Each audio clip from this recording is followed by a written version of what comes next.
Like this, based on 1 or 2 hour full touchline sit there on top the judiciary, based on this Peter Obi and Labour Party tribunal lifestyle, I work for you. like this. So today will be July 24th. Yes, now Labour Party and Peter Obi lawyers say bring out their final written address in response to INEC and APC. Una know say normally on Friday for here, they bring out their response to Tinubu and Shetima. So today, the two final address will drop like this way. Now the one for INEC and APC. And if they follow me normally, I know say the video where day before I drop before this one, so I don't feel drop the Labour Party final written address with a right to INEC. So if you guys never watch them, you all go my page, check the post before this one, you will see everything with the talk concerning that one to INEC. From there, I be big. Like this. So I don't break all the summary of the final written address where they right give APC. Now, what for you? Normal. I beg, anyway, they watch this video from, I take or beg you. Just they share the video. Make everybody and anybody will get interest for this tribunal lifestyle. Make them for see them. Make them know what's in the sub for the tribunal lifestyle. So I take or beg you. And I beg you, never subscribe to my YouTube channel, Ken Banky Comedy for YouTube. I beg, go subscribe. I take go beg you. From the night big bay, are you giving a read and straight the summary live on direct? When me spell say drop them, you they listen. What damn you? We have in the tunnel. He said Labour Party started by mentioning the fact that APC did not call any witnesses and thereby abandoned its pleadings and have no right to say that the overment and materials attached to the petition by Labour Party and Peter Obi are grossly insufficient to sustain the petition. They also continued by raising 3 issues for determination and arguing same. The first issue bordered on if Tinubu Shetima were qualified to contest. The second was on non-compliance. The third was on the declaration and return of Tinubu vis-a-vis non-compliance. As regards the first issue, Labour Party argued that APC and their final written address were wrong to say that a conviction must exist before a person will be disqualified from contesting for the office of the president. They also argue that the U.S. district judgment they tendered was in full compliance with the law as regards as they relied on the case of MV Delos versus Ocean Steamship Nigeria Limited, and that the court should disregard the argument of APC, wherein it saw that the judgment should be registered in Nigeria. They further argue that a civil forfeiture in the US amounts to a fine that if Tinubu was not personally affected as APC claimed, he would not have challenged the proceedings. They further argue that by the express meaning and intendment of section 137 subsection 1D of the Nigerian Constitution, a person who, even though not convicted, have forfeited properties on account of criminal conduct should not aspire to be allowed to occupy the exalted office of the President of Nigeria. On disqualification of Shetima, they relied on section 142 of the Constitution, which provides that a person shall not be validly nominated unless he nominates another candidate as his associate. They also relied on section 34 of the Electoral Act, which is on double nomination, and argued that Shetima's nomination as a senator was never withdrawn by law. On non-compliance, they argued that APC cannot state that Labour Party did not discharge the burden of proof placed on them by law when APC did not provide any evidence in the petition.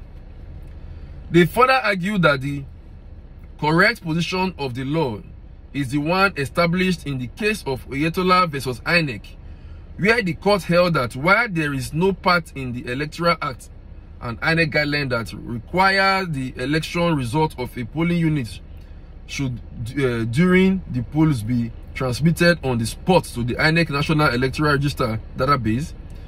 The regulation provides that the beavers be used to scan the complete result in Form EC8A and be transmitted or uploaded to the collation system and INEC results viewing portal IREV. They further argue that the argument of APC saying that Labour Party had the duty to prove non-compliance unit by unit, word by word, and also show figures is flawed, as such is inapplicable under the present regime governed by the Electoral Act 2022. They also argued after citing the case of Senator Julius Ali Ucha versus Chief Martins, Nwanstru Elechi, and ORS, that when a petitioner raises non-compliance, the body shifts to the respondent to debunk same, and this was not done by APC. On the argument of dumping documents on the court, Labour Party argued by relying on paragraph 46, subsection 4 of the first schedule of the Electoral Act, which affirms that documentary evidence shall be deemed demonstrated in open court after it has been taken as read by consent. On transfer and transmission, they argued relying on section 60, subsection 5 of the Electoral Act 2022, which makes it punishable where a presiding officer does not transfer the result as prescribed by the commission. Very good. On the alleged technology glitch, they argue that the temporary failure of communication between the e-transmission system and the IREV portal, as INEC claimed, were false.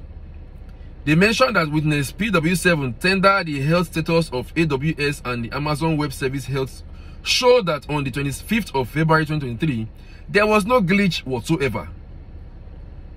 No man. They mentioned that in a futile attempt to justify the technological glitch, INEC's witness RW1 tendered an alleged AWS CloudTrail logs showing the touted technological glitches, but on cross-examination, his evidence showed that the evidence he tendered didn't meet the criteria he listed. A CloudTrail should ordinarily have an event time, event source, source IP address, etc. But the one tendered by the INEC, by the INEC witness, did not have most of the criteria. Finally, on declaration and return of Tinubu vis-a-vis non-compliance, considering that they are not qualified according to Labour Party, they argue that the Constitution gives the interpretation that a winning candidate must have 25% of total votes cast in 2/3 of the states in the Federation and the FCT. That and very important too. Meaning that a winning candidate must obtain 25% in 24 states and in the FCT. They further stated that Part 2 of the second schedule lists the states of the Federation, and the FCT is not included as a state. That's FCT, not the state. They concluded by asking the court to discountenance the argument of APC as being devoid of any scintilla of merit and hold that the petitioners have a case and grant their reliefs.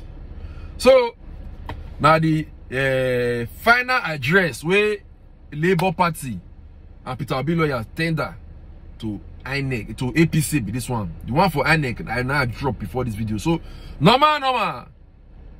As the update they follow at, they give now. You know, those have been a lawyer boy now. What for you? Anyway, they watch this video from.